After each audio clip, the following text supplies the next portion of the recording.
বইটা সাথে রাখার অন্য কোনো অর্থ নাই। আমরা যেহেতু এখানে আসছি, এই একটা বইটা এখানে ভালো মন্দ যা থাকুক আমার কাছে সংরক্ষিত থাকলো, এটাই হলো উদ্দেশ্য।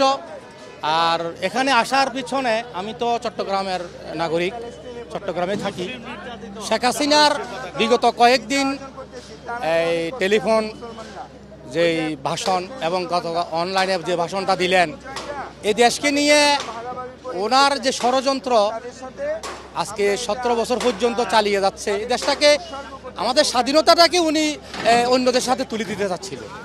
এখানে 30 লক্ষ লোকের রক্তের বিনিময়ে অর্জিত এই দেশ শেখ হাসিনার ফ্যাসিজমের মাধ্যমে ফ্যাসিজম টিকিয়ে রাখার জন্য এই দেশকে অন্যদের সাথে তুলে দিবে, এটা এই দেশের এই আফম জনগণ কখনো মেনে নেবে না, মেনে নেয়নি।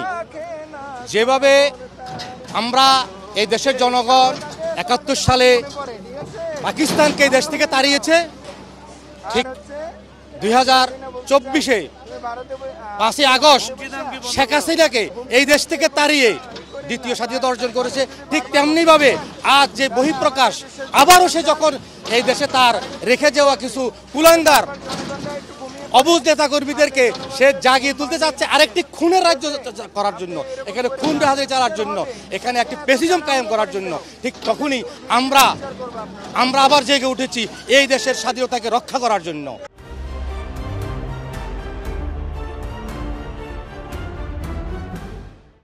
এটার মেসেজ হচ্ছে যে এটা ভারতের একটা ঘাঁটি ছিল, বুঝছেন, ভারতের একটা ঘাঁটি ছিল।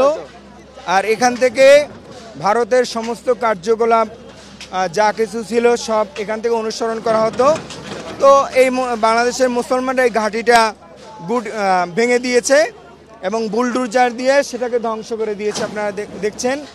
এবং শেখ হাসিনা গতকালকের ভারতের যে প্রধানমন্ত্রী নরেন্দ্র মোদী, তার একটা তিনি তাকে উৎসাহ দিচ্ছেন যে বাংলাদেশের বিরুদ্ধে যেন সে বক্তব্য দেয়, বাংলাদেশের মানুষকে যেন শান্তিতে যেন ঘুমাইতে না পারে, এটার জন্য সে উৎসর্গ দিয়েছে।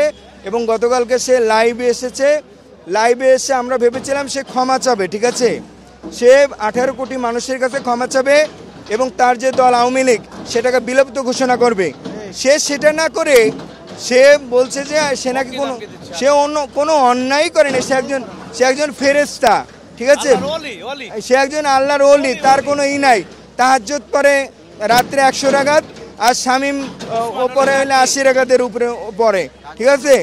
তো আমরা এর জন্য গতকালকে যে উস্কানি দিয়েছে শেখ হাসিনা, এই উস্কানির যে একটা ক্ষোভ, যে একটা মানে সারা বাংলাদেশ থেকে যতটা জেলা আছে সমস্ত জেলা থেকে মানুষ আসতেছে, ঠিক আছে, আর ভাঙতেছে, সব কিছু একেবারে গুটিয়ে দিতেছে। আমার বাড়ি হলো খুলনা, ওখানেও শেখ বাড়ি ভেঙে দিয়েছে, এখন ওই গোপালগঞ্জটা করতে হবে। বিষয়টা হচ্ছে যে আমরা যদি মানুষ যে ভুল করে ওই ভুলের প্রায়শ্চিত্ত যদি আমরা যদি করতে না দিই, সেক্ষেত্রে পরবর্তীতে কেউ যদি ক্ষমতা আসে তারাও ঠিক এমনভাবে স্বৈরাচার হয়ে উঠবে। সেক্ষেত্রে আমার মনে হয় যে মানে মানুষের রিমাইন্ডারের জন্য এগুলো প্রয়োজন।